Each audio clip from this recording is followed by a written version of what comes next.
राधे राधे महाराज जी। महाराज जी, मैं ये पूछना चाहती हूँ कि सातों जन्म में मुझे जो अभी पति सेम वही मिल सकते हैं? नहीं, वो बहुत प्यार करते हैं महाराज हाँ जी, तो बहुत अच्छे हैं। नहीं मिल सकते। ये गारंटी से हम कह रहा हूँ, ये कोई फिल्मी स्टेज थोड़ी है, ऐसा थोड़ी है।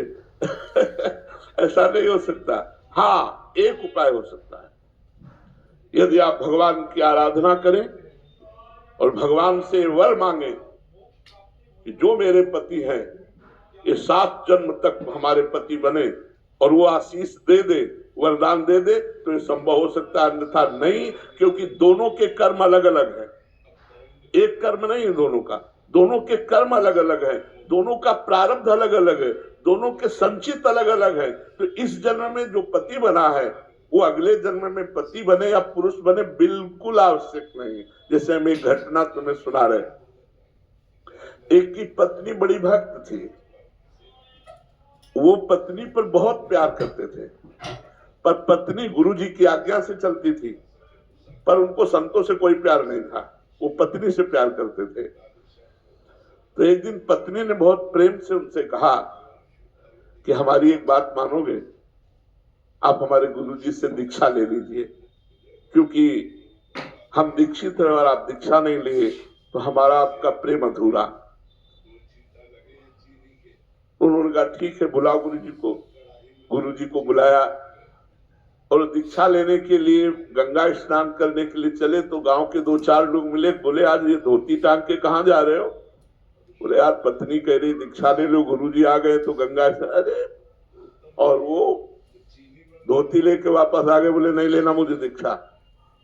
कालांतर में दोनों का शरीर छूटा, तो पति आसक्त होने के कारण उसका मोक्ष नहीं हुआ और वो राजा की राजकुमारी के रूप में जन्मे।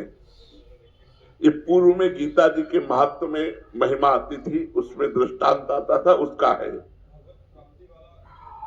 और वो पत्नी के प्यार के कारण जहां वो राजकुमारी जन्मी, वही हथिनी से वो पुत्र के रूप में प्रकट हुआ, हाथी का शावक। अब जब वो नव युवक अवस्था में हाथी आया और श्रृंगार करके राज सवारी निकली और राजकुमारी सिंहासन पर आरूढ़, तो जे भी उसने देखा तो पूरी स्मृति जागृत हो गई कि ये तो मेरी पत्नी। अब ये राजकुमारी और मैं हाथी हूं, कैसे मिलन हो सकता है? वो चुपचाप सहता रहा, क्योंकि कुछ अपनी बात व्यक्त नहीं कर सकता, हाथी रूप में है। अब राजा ने अपनी राजकुमारी का स्वयंवर रचा। जे ही स्वयंवर की घोषणा हुई तो उसने खाना पीना सब छोड़ दिया। वो बहुत ही सुशोभित हाथी के रूप में था। राजा को सूचना पहुंची, राजवैद्यों ने देखा, बोले कोई रोग नहीं। राजकुमारी विज्ञान संपन्न थी क्योंकि भजन करती थी। उसने कहा इसकी औषधि मेरे को पता है, मुझे एक बार इसके समीप जाने दो। नजदीक गई और कान में कहा था गुरुदेव को वरण कर दो। नहीं वरण किया ना तो हाथी की योनि को प्राप्त हुए। सकुचाओ मत, तुम्हारी गले में जयमाला डालूंगी।